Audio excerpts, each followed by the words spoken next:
agradecerle la paciencia a dos amigos de Sin Censura, el doctor Isaac de Paz González, un hombre de leyes, un hombre comprometido con la justicia, un hombre que quiere ser ministro de la Suprema Corte de Justicia de la Nación, gran amigo de Sin Censura, a quien le agradezco en el alma que esté aquí para hablar sin pelos en la lengua. Querido Isaac, te mando un abrazo, ¿cómo estás? No te escucho. A ver si me ayudas ahí con el audio. Gracias, Vicente. Sí, ya estamos aquí en directo, Vicente. Muy buen día a ti y a tu audiencia. Más bien, ya casi tarde por allá. Pues aquí listos, Vicente. Gracias, mi querido Isaac. Déjame también saludar al maestro Francisco Paco Cruz, periodista de larga trayectoria, casi 50 años en el periodismo, autor de una larga lista de libros como Las Damas del Poder y García Luna, El Señor de la Muerte, y orgullosamente miembro de esta familia Sin Censura. Querido Paco, un abrazo. Vicente, ¿cómo estás? Buenos días, un abrazote para ti, para el doctor Isaac de Paz, que siempre aprendemos con él, y sí, candidato serio, ¿verdad? A la Suprema Corte de Justicia de la Nación, doctor. Sí, por supuesto, por supuesto. Estamos en el proceso de verificación de la idoneidad. Y bueno, seguramente ahorita vamos a hablar de eso. Porque... A ver, Isaac, a ver, calmado. ¿Estás por el Poder Judicial, por el Poder Legislativo o por el Poder Ejecutivo? ¿En qué lista estás? Porque los del Poder Judicial traen un desmadre que ahora no los van a dejar ni siquiera participar a los que quieren participar. A ver, qué locura, doctor. Bueno, afortunadamente no estoy en esa lista del Poder Judicial. Yo estoy con el Poder Ejecutivo y el Poder Legislativo. Y pues, favor que nos hacen si los aspirantes, las aspirantes del Poder Judicial no quieren participar. Muchas gracias. Ahora sí, como dice la canción, les agradecemos los momentos. Y pues, si no quieren participar, si no quieren trabajar, bueno, pues es mejor porque hay más posibilidades para nosotros. Yo, así, en resumen, así lo diría Vicente. Si ese comité quiere cerrar, quiere disolverse, quiere hacer, hacer del caldo a estos juececillos de por allá del circuito de Michoacán que suspendieron la elección, bueno, pues allá ellos. La verdad es que va a Pero es haber una locura, candidaturas. estarás de acuerdo, doctor, ¿no? ¿Mande? Estarás de acuerdo que es parte, es una locura, es parte de este actuar mafioso desde el Poder Judicial. Bueno, los de nombre, los personajes de nombre no van a participar. Pues que no participen ni siquiera el que quiere participar. Eso va contra todo, contra toda idea democrática y de justicia, salvo que tú me digas otra cosa, doctor. Sí, es una, mira, es una locura aceptar, así, es una absoluta locura aceptar ese tipo de amparos, porque los amparos no proceden en materia electoral. Eso está más que dicho, ya lo dijo el Tribunal Electoral del Poder Judicial de la Federación, ya lo dijo la Corte, no se pudo lograr el consenso para sabotear desde los más altos tribunales que hay en México, que son dos, la Sala Superior del Tribunal Electoral del Poder Judicial y la propia Suprema Corte, no lo hicieron. Ya eso desde el 4 de noviembre, o sea, quedó totalmente descartado. Ahora no sé por qué y de dónde, pero salvo el argumento de la locura, y perdón que lo diga así, no debería referirme así, pero no encuentro otra explicación. O sea, esta irracionalidad de estos jueces que están aceptando amparos bajo sus propios intereses y otorgando suspensiones y luego ordenándole o queriéndole ordenar a las autoridades federales, o sea, a autoridades superiores, un juez de Michoacán le va a ordenar a la presidencia de la República y al Congreso que frene la elección judicial y al INE.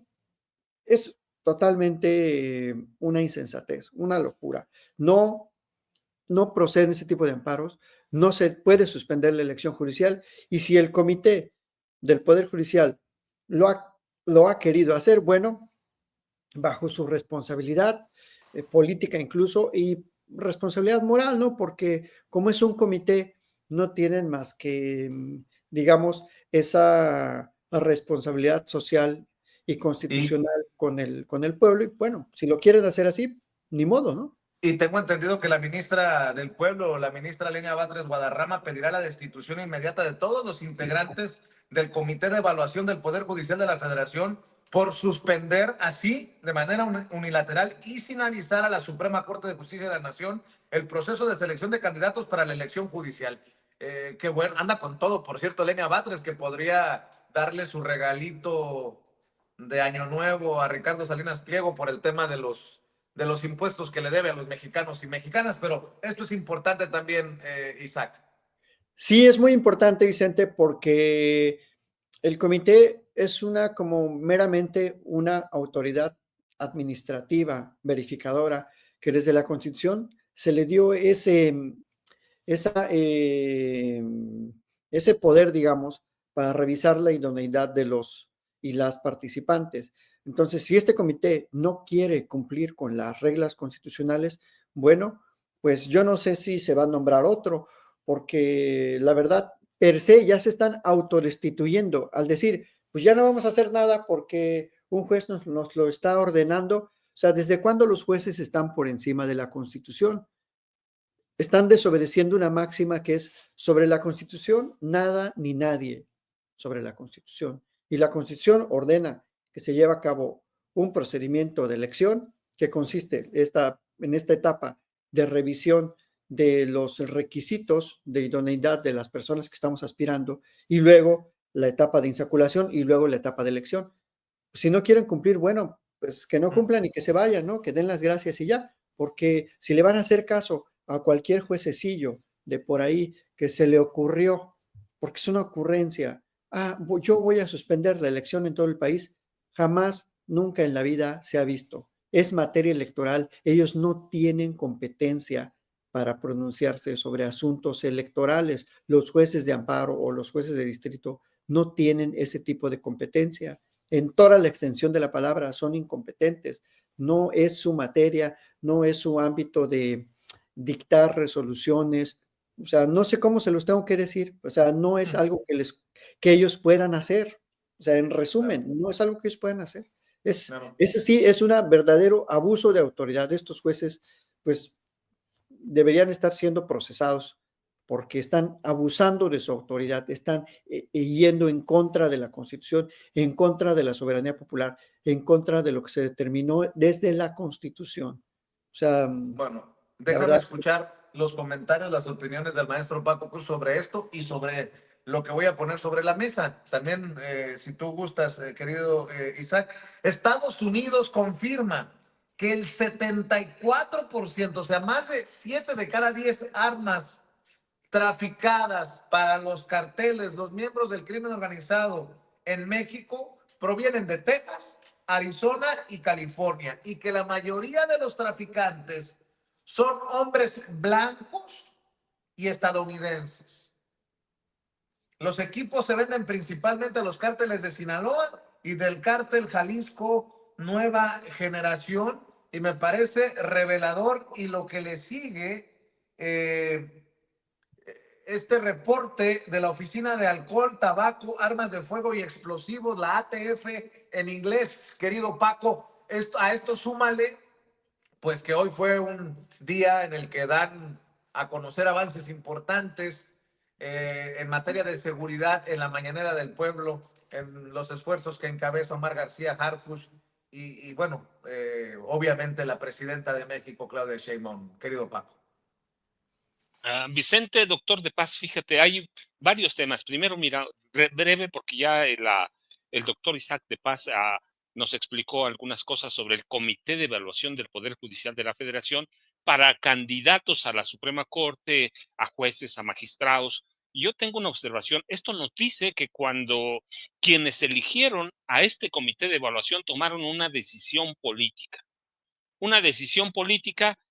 más allá de cualquier consideración. Y esa decisión política tenía una intencionalidad, buscar el último freno o imponer el último freno a la elección de jueces federales, ministros y magistrados. Es una decisión política y eso es gravísimo porque justamente ayer la segunda sala de la Suprema Corte de Justicia de la Nación rechazó 6 solicitudes de magistrados y jueces federales para revisar la reforma judicial. Es decir, hay una contradicción gravísima, pero no solo una contradicción para mí, es cuando eligen a este comité del Poder Judicial, en realidad lo que están haciendo es elegir a un grupo con intenciones políticas de tratar, de intentar o hacer el último esfuerzo para frenar la Constitución. Ya no es una reforma constitucional, para frenar la Constitución, y eso es gravísimo. Pero como dice el doctor de Paz, pues qué bueno, hay que ver quiénes son los candidatos del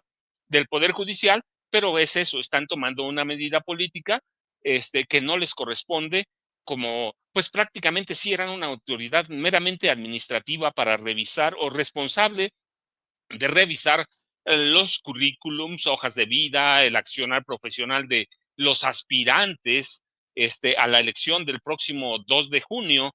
Así que me parece que es gravísimo lo que está pasando. ¿Por qué? Pues porque nos dice que dentro de la Suprema Corte tomaron una decisión política con intencionalidad, eso, de golpear al gobierno de Claudia Sheinbaum Pardo y de tratar de desestabilizar la última intentona. Pero bueno, esa es una, Vicente. Segundo, yo más quería también, bueno, además de hablar de lo que pasó en la mañanera, porque es bien interesante todo lo que pasó, preguntarle al doctor de Paso. Y el periódico Reforma publica en su primera plana, en la portada, que ya están algunos candidatos al Poder Judicial, jueces o ministros o magistrados, están haciendo campañas. ¿Cómo van a hacer campañas? ¿Sobre qué reglas? Él es un candidato, ¿qué? Hay un descontón, hay un albazo, ¿qué está pasando? Pero bueno, esa es una para el doctor de Paz. Pero mira, lo de las armas, siempre lo hemos dicho, Vicente, ¿sí? Qué bueno que en Estados Unidos lo dan a conocer. Le falta contexto, ciertamente, le falta, por ejemplo, decirnos cómo en el sexenio de Felipe Calderón, las autoridades de Estados Unidos, incluida la Oficina de Alcohol, Tabaco y Armas de Fuego y Explosivos, permitió a Calderón y a Genaro García Luna alentar una carrera armamentista entre los cárteles de Jalisco Nueva Generación y de Sinaloa, de tal forma que hubo una complicidad, y eso también lo permitió la DEA. Todo el mundo sabía, no es la primera vez que yo lo digo, lo he dicho por años, en el gobierno de Calderón, a partir de 2007, con permiso, autorización de la DEA, alcohol, tabaco y armas de fuego, del FBI, que tenía, Felipe Calderón les construyó un espacio amplísimo al FBI, fíjate, al FBI, con autorización de la Casa Blanca, porque había una licitación ahí por concurso para, para, para poner dentro de la PGR las instalaciones del FBI, el servicio secreto. Todo el mundo le permitió a Calderón que hubiera una carrera, o que alentara una carrera armamentista entre los cárteles Jalisco Nueva Generación y de Sinaloa. ¿Para qué? Pues para controlar entre todos el narcotráfico, que será el objetivo principal, que todos controlaran el narcotráfico. Así que lo que dicen hoy, pues es resultado de eso, si bien es cierto que hay que decirlo, históricamente yo viví entre 84 y 89 en Ciudad Juárez, y me tocaba cubrir mucho la Corte Federal del Paso, me tocaba cubrir las armerías antes de cruzar el Paso, y sigue igual, sigue igual, porque tengo cualquier cantidad de amigos en Juárez. Tú cruzas el Paso y puedes comprar cualquier arma, y ya luego pasarla hacia México, pues hay muchas trampitas para pasarla, va a través del río, que a veces no es río Ciudad Juárez, es un hilito de agua, así que es muy fácil pasarla. Pero desde históricamente la facilidad para adquirir armas en Estados Unidos, sobre todo en los estados que mencionaste, Arizona, California, Texas, es muy fácil. Yo me pregunto, ¿qué van a hacer? ¿Qué va a hacer Estados Unidos? ¿Va a declarar terroristas a los vendedores de armas, a los fabricantes de armas? Pues eso, si eso vamos, pues esos están alentando el terrorismo ellos mismos. Así que es gravísimo. Tú viste la mañanera, una reportera, no la identifico, pero no le presté atención. Ahora te digo por qué, porque estaba en otra cosa que ahorita vamos a platicar. Decía, ¿para qué es importante conocer los números? ¿Para qué? ¿Qué van a hacer? No, sí es importante. Y es importante que lo reconozcan ellos. Hablan de 200,000 armas, 70%, imagínate. En su momento, yo documenté, por ejemplo, entre 2016 y 2018, documenté cómo Genaro García Luna en sus archivos personales tiene el registro de 500,000 armas que entraron ilegalmente a este país. Y todas esas armas, ¿a dónde están? Él sabía dónde estaban, Calderón sabía no dónde estaban, ¿a dónde están? Pues en los cárteles de la droga. ¿Qué tienen los cárteles de la droga? el fiscal Alejandro Gertz Manero, que es todo un caso para nosotros, lo hemos platicado, pero hoy habló de un tema que es importantísimo, de dos, pero de las armas. Tenía Genaro García Luna 500,000. Así que es importantísimo saber a dónde están, quiénes la tienen por los cárteles de la droga. Decía el fiscal, tienen calibre 50 para arriba, tienen lanzagranadas, lanzamisiles, tienen armamento para declarar guerras a relámpago y replegarse de inmediato. Así que esa es la herencia, y es lo que nos dicen en Estados Unidos, esa es la herencia de Felipe Calderón y de Genaro García Luna, que allá lo tienen. Entonces, ese tema que ponen hoy sobre la mesa es importantísimo, pero darle ese contexto. Genaro García Luna y Calderón armaron a los dos cárteles mayores. De hecho, de ellos nació el proyecto para crear solo dos cárteles importantes, para que no hubiera un monopolio. Dos cárteles controlados desde Los Pinos. ¿Te acuerdas la primera vez que platicamos? Te dije, había un cártel en Los Pinos, había un cártel del narcotráfico, ya sabemos que sí había, así que es importantísimo, pero la cuestión es, ¿qué va a hacer Estados Unidos? ¿Va a declarar a terroristas a los comerciantes de armas, a los fabricantes de estas armas que llegan a México? Pues no lo sabemos, pero sí es importante, Vicente, y es fundamental que entendamos, tú dices bien, 7 de cada 10 armas que entran a este país ilegalmente, entran de armerías de 3 estados de Estados Unidos. Así que habría que tomar en cuenta este punto para entender la gravedad de, de la de la tarea que tiene que hacer Omar García Harfuch. Y mira, con todo lo que yo digo, es una tarea grandísima para que tenga idea del monstruo que está, o para que también nosotros tengamos idea del monstruo que está enfrentando Omar García Harfuch. Y si a eso le sumamos que hay violencia dirigida por la DEA, pues es todavía más grande. Y cuando entendemos las cifras que nos dieron hoy, decimos, están trabajando.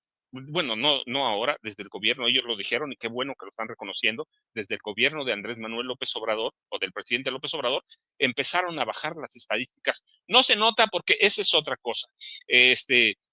Hay la percepción, recuerda, la percepción es bien importante, pero de momento no vamos a tener esa percepción porque todos los periódicos, la mayoría de los grandes periódicos corporativos de este país, pues son enemigos de la 4T. Y a ellos menos que a nadie les interesa que se refleje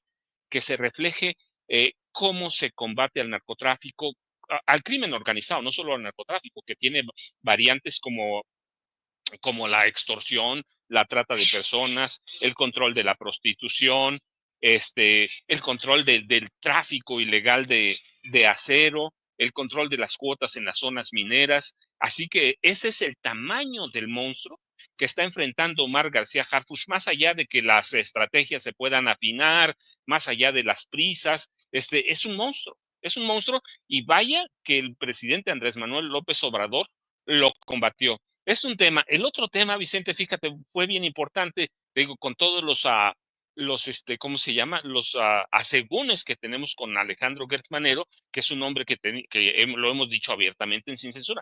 Tiene una agenda propia, una agenda que más parece apoyar a panistas, a priistas, a grandes empresarios. Sí, un personaje que camina en dirección contraria a las necesidades de este país, no de la 4T, de este país.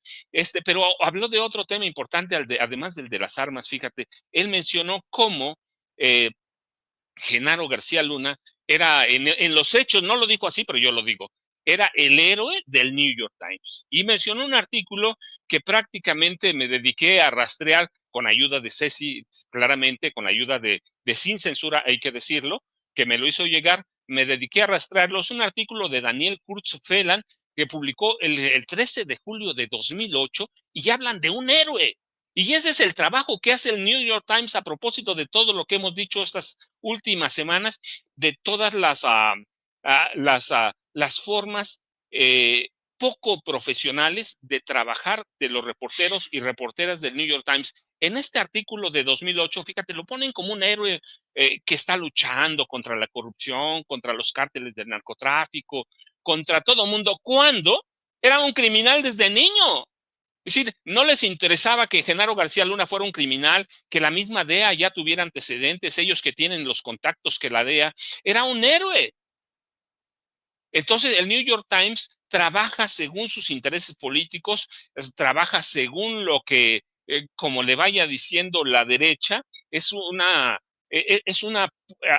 arma para tratar de desestabilizar gobiernos o para apuntalarlos, como en el caso del gobierno de Felipe Calderón. Te digo, este artículo es del 13 de julio de 2008, cuando ya en el CISEN había documentos y expedientes de que García Luna era un criminal desde niño, que García Luna controlaba las bandas de secuestradores, que era un especialista en asaltos a casas habitación, que controlaba parte del narcotráfico desde el gobierno de Vicente Fox Quesada, 2006. Así que esa es la forma, lo que exhibe hoy García, es lo que exhibe la fiscal Alejandro Gertz Manero, es eso, la política del New York Times que actúa según sus intereses políticos, que es una política que predispone, una política que no ve todos los antecedentes, sino sus intereses políticos. Y eso es importante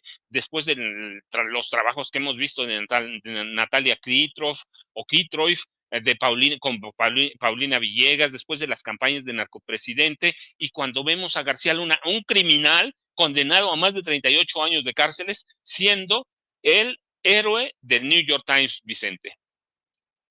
Así es. De hecho, en este reportaje al que haces referencia, que tenemos también en poder de Sin Censura, dice el New York Times, as a cop, como policía, atacó a los más grandes cárteles de la droga de México. He attacked Mexico's big drug cartels. Sí, chucha, ¿y tus calzones? Hoy sabemos. Hoy tenemos otros datos, diría Andrés Manuel López Obrador. Mi querido Isaac de Paz González, tú también has estado dando seguimiento al tema. De hecho, nos enviabas un par de imágenes que también son para ir abonando en la conversación. Sí, muy importante, Vicente, tener en cuenta que la Suprema Corte de Estados Unidos admitió la apelación, digamos, de las armerías de Smith & Wesson, de Barrett, de Glock, de Beretta, porque iba avanzando la demanda del gobierno de México contra las corporaciones que fabrican y venden armas, y la Suprema Corte ya admitió el caso. Esto es una mala noticia porque se perfila en la Suprema Corte una posible decisión para desechar el caso, es decir, para que no avance más la demanda y no... Pero sería una contradicción, ¿estarás de acuerdo, Isaac? Mientras la ATF confirma lo que asegura el gobierno de México, en la Suprema terminarían desechando los alegatos del gobierno de México. Una incongruencia ahí, ¿no? Sí, porque llama la atención, Vicente, que hay muchísimas organizaciones que están en Estados Unidos que están apoyando la demanda de México. Hay alrededor de unos 30 documentos que apoyan la demanda del gobierno de México, que centralmente establece que las armerías, las corporaciones que fabrican y venden armas están actuando de mala fe, por lo menos de manera negligente, y incitando a la venta de sus productos, o por lo menos permitiendo que se vendan sin ningún control y de manera indiscriminada.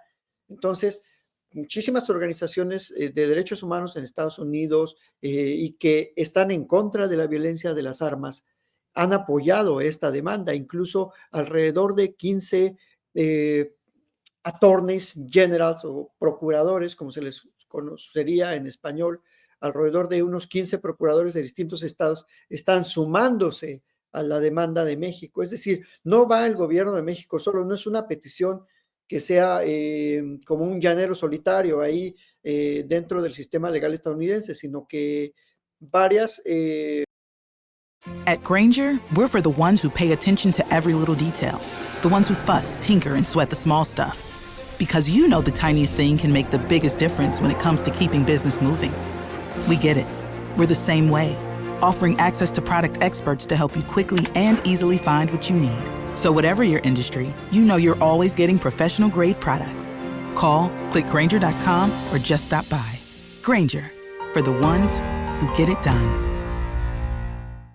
5, pues sería muy contradictorio que la Suprema Corte diga que la demanda es improcedente. Entonces, esperemos que quepa la cordura en la Suprema Corte de Estados Unidos para que le den paso siquiera a que se dilucide en el juicio, ¿no? Es decir, que las partes expongan sus argumentos, que el gobierno mexicano pueda llevar sus medios de prueba, que también las empresas demuestren a lo mejor que están actuando de manera adecuada, que están siguiendo los controles, que están revisando todas las regulaciones, incluso las de salud mental, que los consumidores estadounidenses pues notoriamente no cumplen para adquirir estas armas, y bueno, que se lleve a cabo el juicio. Eso sería importante, pero se perfila que las preguntas que va a resolver la Corte, las cuestiones constitucionales, están engañosas, están como diseñadas para que se diga que no procede la demanda. Pero bueno, esa es una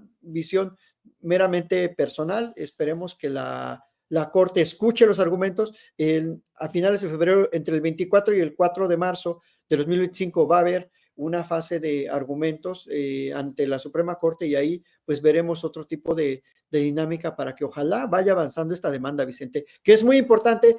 Es una demanda única en el mundo, y bueno, se suma obviamente también a la firme posición del gobierno mexicano de que cada quien en su lado reconozca su responsabilidad en este problema tan complejo, como dijo el maestro Paco Cruz, en esta hidra de 1000 cabezas que es el crimen organizado, el narcotráfico y todas las redes, incluso financieras, que sostienen el crimen y que nos afecta tanto del lado de Estados Unidos como de este lado, Vicente.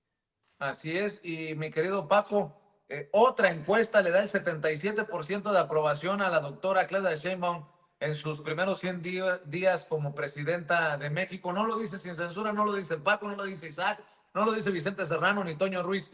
Lo dicen en el periódico El Universal, 77% de aprobación en momentos en que se habla de una disminución del 16%, si recuerdo bien, si tengo buena memoria, de los homicidios en nuestro país. O sea, sí está funcionando, aunque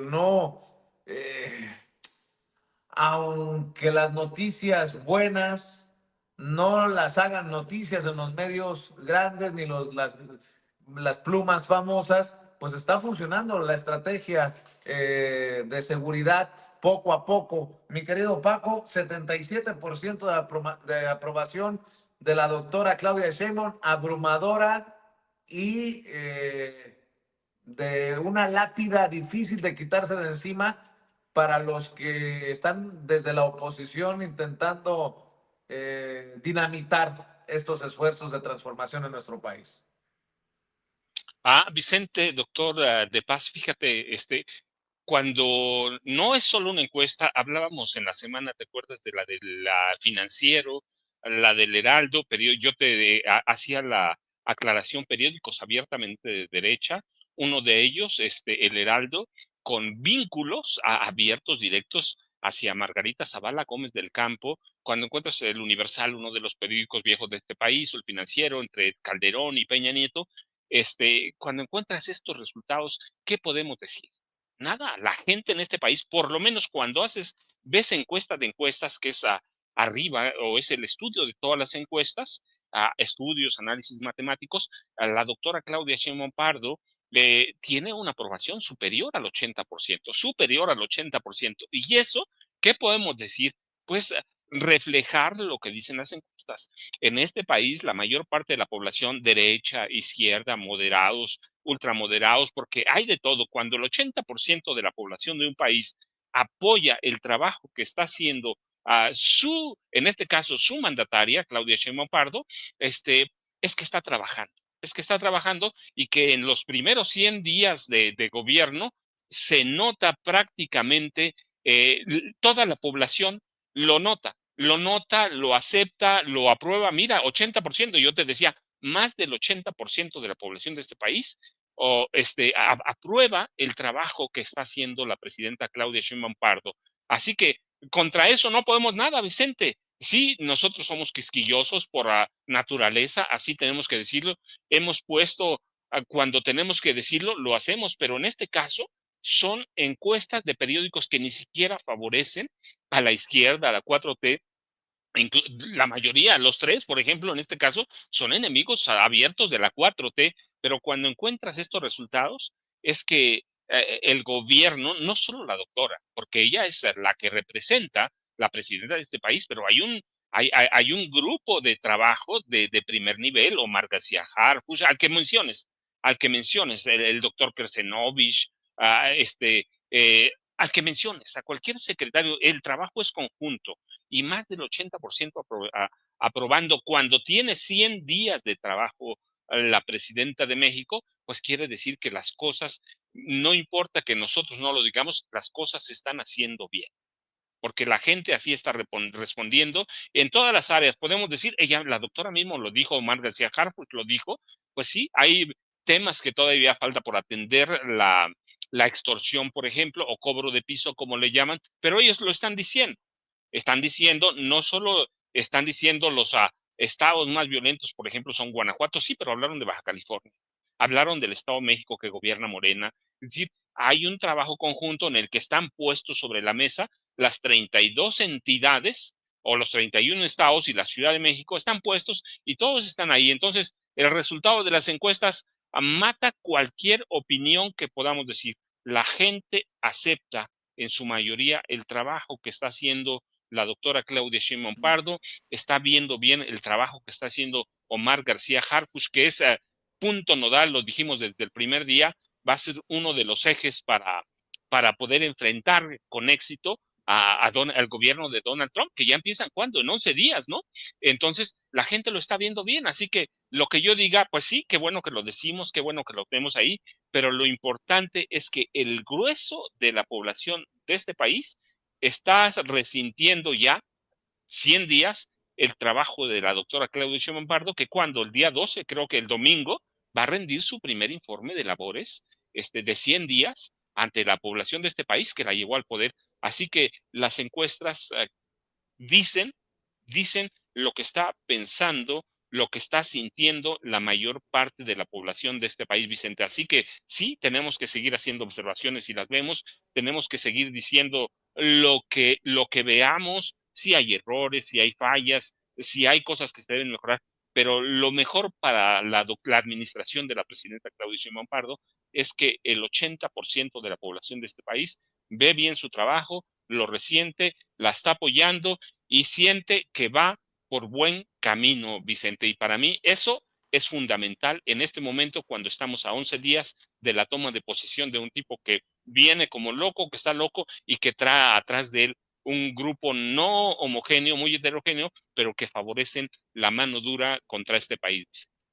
Claro que sí, mi querido Paco, ¿por qué no aprovechamos para cerrar invitando a la audiencia de Sin Censura para que adquiera, siga buscando tus dos más recientes libros, sobre todo de la larga lista de libros que has publicado en tu carrera de casi 50 años en el periodismo? Las Damas del Poder y García Luna, El Señor de la Muerte. Hoy, nuevamente, es importante tener como referencia un libro por una investigación tan importante como la de Paco, de García Luna, El Señor de la Muerte, figura mencionada recurrentemente por casos de corrupción y de vinculación al crimen organizado en las mañaneras. Y obviamente, Paco, que te apoye esta gente que tanto te admira y te respeta en tus redes sociales, maestro.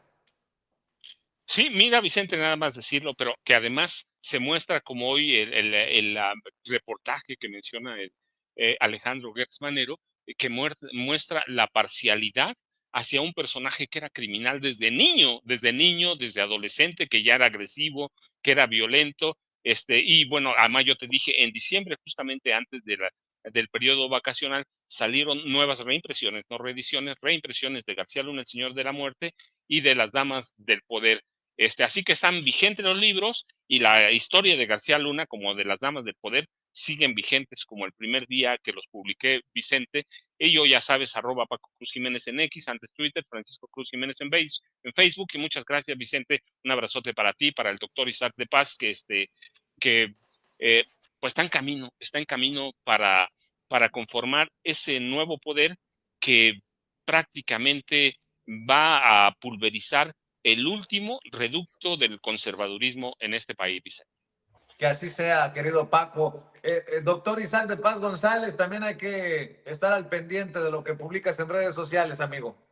Muchas gracias. Sí, claro que sí, Vicente, en X, @Isaac de Paz. Vicente, muchísimas gracias. También en mi canal de YouTube ya está más activo, así que yo les agradezco mucho. Felicito a Paco por siempre su pertinente investigación social, y eso es lo que debemos buscar en el periodismo, con pertinencia social, y Paco pues, es uno de los grandes maestros, además mi paisanazo del Estado de México.